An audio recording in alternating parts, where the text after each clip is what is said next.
Over the Road magazine article, July 2008, Proactive Tax Planning.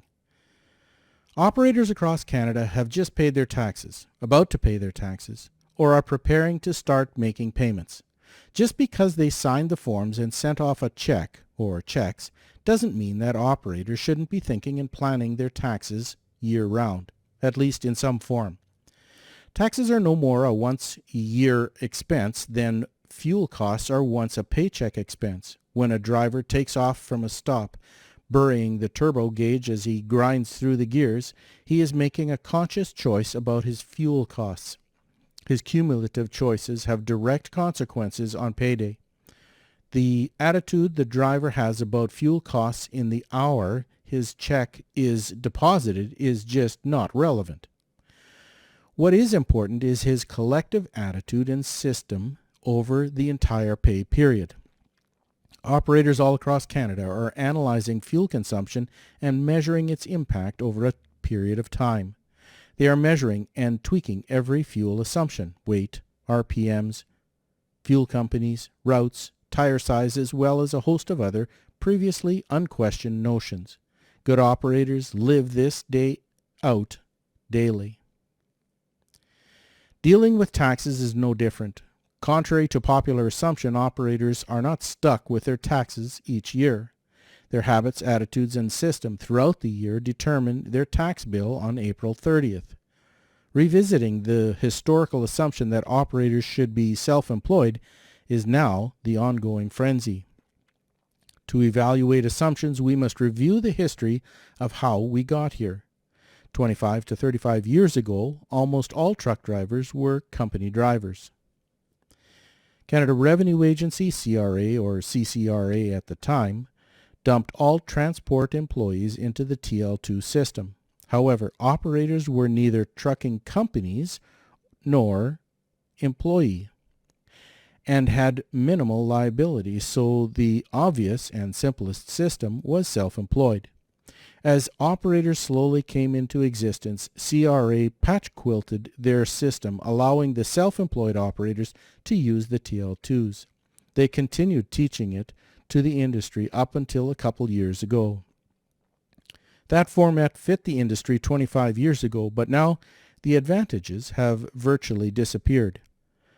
Competition is so fierce and margins are so narrow, operators must drive smarter, not harder. They must rethink what they do or risk extinction.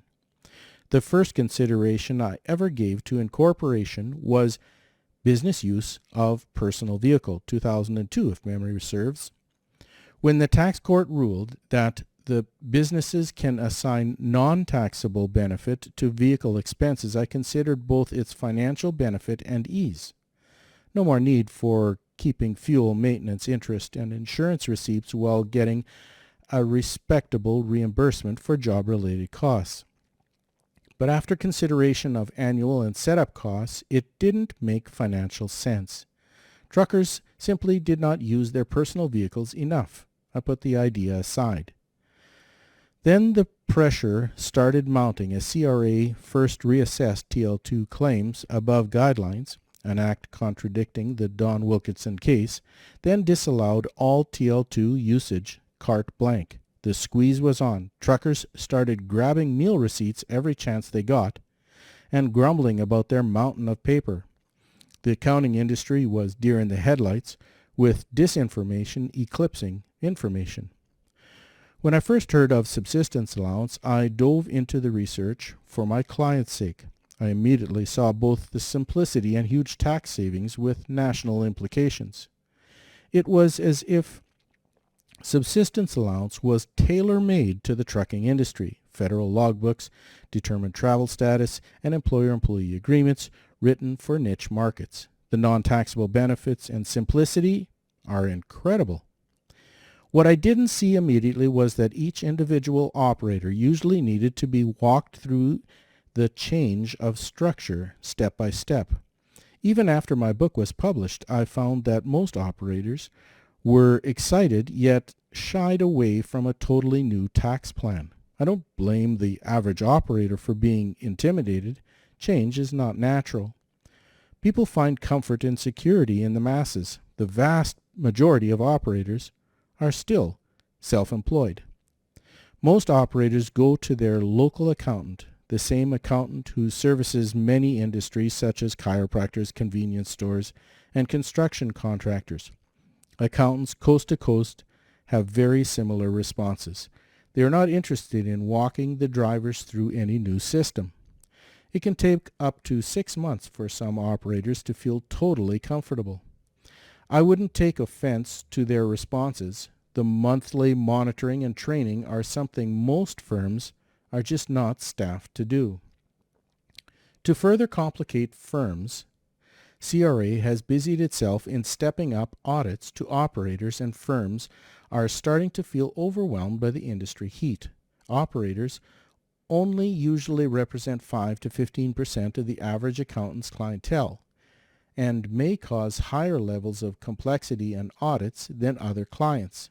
The accounting industry is going through far-reaching changes as legislative requirements brought on by accounting scandals are squeezing firms. The bottom line is operators are being neglected and misinformed at many firms. This should not stop drivers from researching their options. If operators could be guaranteed a $500 a month savings in fuel, I'd bet there would be a lineup somewhere. Information and careful planning is what will keep the operators successful. The benefits of changing your tax plan does not come immediately, but guaranteed it will be felt April 30th, 2009. Stop reacting to your tax bill and start acting proactively. Think ahead. Find the issues and talk to someone who uses subsistence. If you can't find one, call our office. The difference in systems is usually thousands of dollars per year, average $4,000 to $8,000.